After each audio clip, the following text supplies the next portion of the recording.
کی تھی اسے کاٹ دیا تھا، آج تک کوئی اس درخت کو اکھاڑ نہیں سکا۔ نعرہ تکبیر، نعرہ رسالت، فیضان حضور سید عبدالرزاق صاحب، نعرہ تکبیر، نعرہ رسالت۔ سبحان اللہ۔ اچھا لگ رہا؟ ہاں اچھا لگ رہا ہے؟ کتنے لوگ کو اچھا لگ رہا ہے؟ کہتے ہیں یا رسول اللہ، ماشاء اللہ۔ اب ایسا لگا تھا کہ کچھ تقریری ماحول میں بیٹھے ہو، نہ ہم پردہ سے وہاں سے جھانکتے تھے تو ہم سے سوچتے تھے نا سب چوپٹ ہوئی گئے۔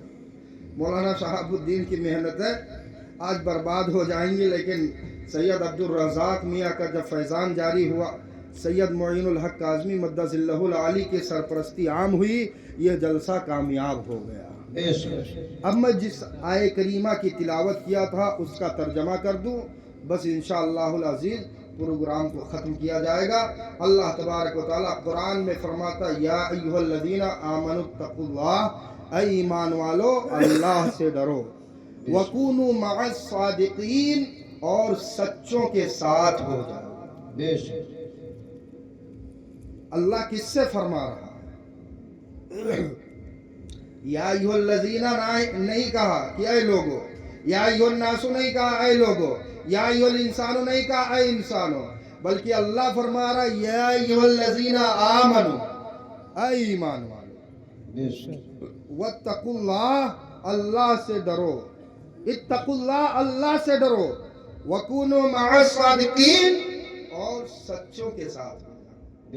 تو سوال یہاں پر ایک یہ ہوتا ہے، مولا تیرا خوف میرے دل میں آ گیا، میں نے دین اسلام کو قبول کر لیا، ایمان لے آیا، نمازیں پڑھ رہا ہوں، روزے رکھ رہا ہوں، حج و زکوٰۃ کر رہا ہوں، تمام فرائض و واجبات کو ادا کر رہا ہوں، پھر بھی تیرا خوف میرے سینے میں ہے جو مجھے رات رات بھر سونے نہیں دیتا ہے۔ تہجد گزار بن گیا ہوں، فجر کی نماز کا اہتمام کر رہا ہوں، صدقہ و خیرات کر رہا ہوں۔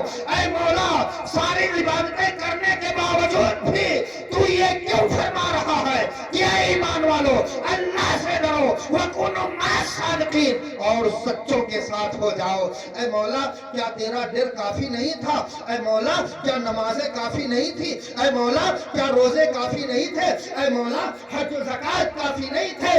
تو گویا عالم تصور میں رب تبارک و تعالیٰ نے ارشاد فرمایا ہوگا کہ اے نعیم قادری سن، ایمان تیرے دل میں راسخ کرنا یہ میرا کام ہے، اور ایمان پر قائم رہنا یہ تیرا کام ہے، اور اسی ایمان کو قدم قدم پر تیرے ایمان کی حفاظت کرنا یہ میرے اللہ، میرے اولیاء اللہ کا کام ہے۔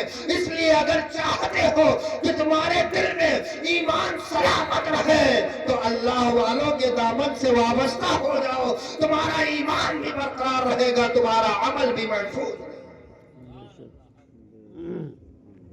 اللہ تبارک و تعالیٰ نے کیوں فرمایا ایمان والو اتقوا اللہ، اللہ سے ڈرو، وَكُونُوا مَعَ الصَّادِقِينَ۔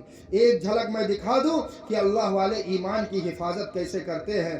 مفسرین کرام میں ایک بہت بڑے مفسر ہیں جن کا نام ہے حضرت علامہ امام فخر الدین رازی رحمۃ اللہ۔ بے شک، سبحان اللہ۔ بہت بڑے مفسر ہیں، تفسیر کبیر ان کی کتاب ہے۔ قرآن کی آیت کا ترجمہ کیا اور اس کی تفسیر لکھی۔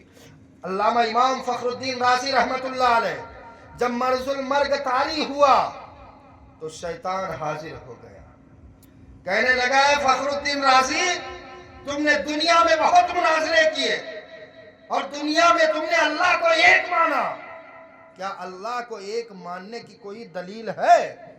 فخر الدین رازی نے ایک دلیل دیا کہ میں اللہ کو ایک مان رہا ہوں، دوسری دلیل دیا اللہ کو کسی نے پیدا نہیں کیا ہے، تیسری دلیل دیا کہ اللہ ہی سب کو پیدا کرتا ہے لیکن پیدا کرنے سے پاک ہے۔ یہاں تک کی روایتوں میں آتا ہے 360 دلیلیں قائم کر دی، لیکن شیطان کے پاس کم علم ہے، جو جنت میں رہ کے فرشتوں کو درس دیتا ہو، جو 6 کروڑ برس جنت میں رہ کر فرشتوں کا استاد رہا ہو، جنوں کا استاد رہا ہو، اس کے پاس کتنا علم ہوگا؟ اس نے جب چاروں طرف سے इमाम फखरुद्दीन राजी रहमतुल्लाह अलैह को फंसाया, तो इमाम फखरुद्दीन राजी ने 360 दलीलें कायम की, सबको शैतान ने रद्द कर दिया, सबकी तरदीद कर दी। अब इमाम फखरुद्दीन राजी के पास कोई दलील नहीं बची। उसी आलम में अपने पीरो मुर्शिद हजरत नजमुद्दीन कुबरा रहमतुल्लाह अलैह को आवाज देते हैं कि ऐ पीरो मुर्शिद, सुना है मुश्किल वक्त में पीर काम आता है, आज काम नहीं आएगा तो कब काम आएगा। ऐ पीरो मुर्शिद, आज तुम्हारे मुरीद को तुम्हारी जरूरत है, इसलिए कि जिंदगी भर में अपने ईमान की हिफाजत करता रहा, लेकिन आज बिस्तरे मर्ग पर आज शैतान मेरे ईमान को जाये कर रहा है। ऐ पीरो मुर्शिद, नजरे करम फरमाइए। रिवायतों में आता है हजरत नजमुद्दीन कुबरा रहमतुल्लाह अलैह दूर दराज मकाम पर बैठकर वजू फरमा रहे थे और उन्होंने यहाँ से पुकारा।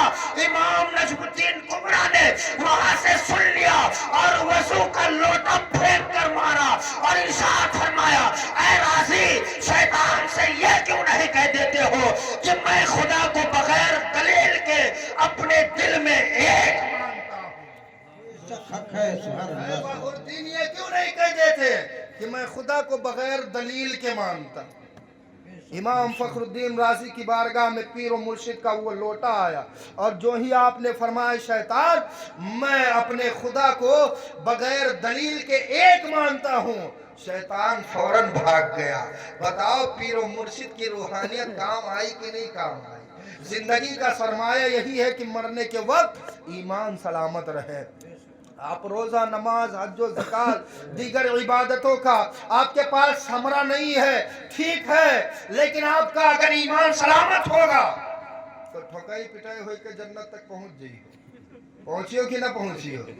लेकिन जब ईमान ही ना सलामत रही और लाख नमाज पढ़ो, लाख रोजा रखो, लाख हज करो तो जन्नत पई हो।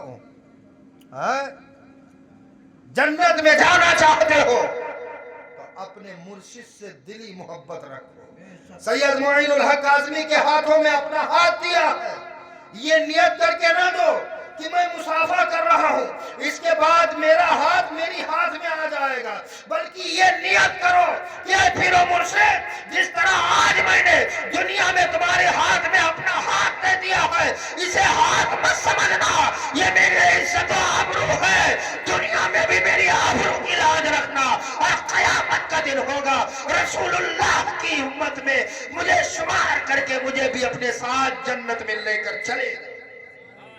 अगर ये नियत की होगी तो ये यहाँ भी काम आएंगे और इंशाअल्लाह रहमान दुनिया के जाने के बाद भी काम आएंगे। हमने रिवायतों में हजरत इमाम मालिक को पढ़ा कि जब आपका मुरीद इंतकाल हो गया और कब्र में रखा गया, जैसे फरिश्ते आए और कहा मर रब का, बता तेरा रब कौन है। उसने रब तो नहीं बताया, लेकिन उसकी कब्र में इमाम मालिक तशरीफ ले आए थे। कब्र में याद किया तो इमाम मालिक कब्र में आ गए। जरा अपने दिल पे हाथ रख के बताओ, अगर तुम नेपाल से यहाँ आए हो और अगर दिल में नेपाल में इन्हें याद कर लोगे तो मेरा दावा है जिस तरह बाबा अब्दुल रज़्ज़ाक़ तुम्हारी जरूरतों को यहाँ पूरी करते हैं, उसी तरह अल्लाह ने इन्हें वो इख्तियार अता किया है कि नेपाल में बनफ्से नफीस खुद जाकर तुम्हारी हाजतों को पूरी करेंगे और तुम्हारे रुतबों को बुलंद मुबारक हो तुम्हें, आज उसके मौके पर आए हो। अल्लाह ताला तुमको सलामत रखे और मैं दुआ करता हूँ बाबा सैयद अब्दुल रज़्ज़ाक़ रहमतुल्लाह अलैह के सदक़े में, बाबा सैयद कासिम रहमतुल्लाह अलैह के सदक़े में यहाँ जितने लोग मौला आए हैं, सबों की झोलियों को तू भर दे, सबों की मुराद को पूरी फरमा दे, सबों की ज़रूरतों को पूरी कर दे, इनकी इज्जत व आबरू की तू लाज रख लेना। बाबा नजरे करम फरमा दीजिए और इन लोगों की बिगड़ी हुई दुनिया को संवार दीजिए, इनकी दुनिया भी आबाद कीजिए, आखिरत भी आबाद कीजिए, क्योंकि मुझसे वादा ये किया गया था कि 9:30 बजे आपकी तकरीर करवाई जाएगी। फिर उसके बाद में 1.5 घंटा मेरे साथ में नाइंसाफी हुई है। उसके 1.5 घंटे के बाद मैं स्टेज पे आया हूँ और करीब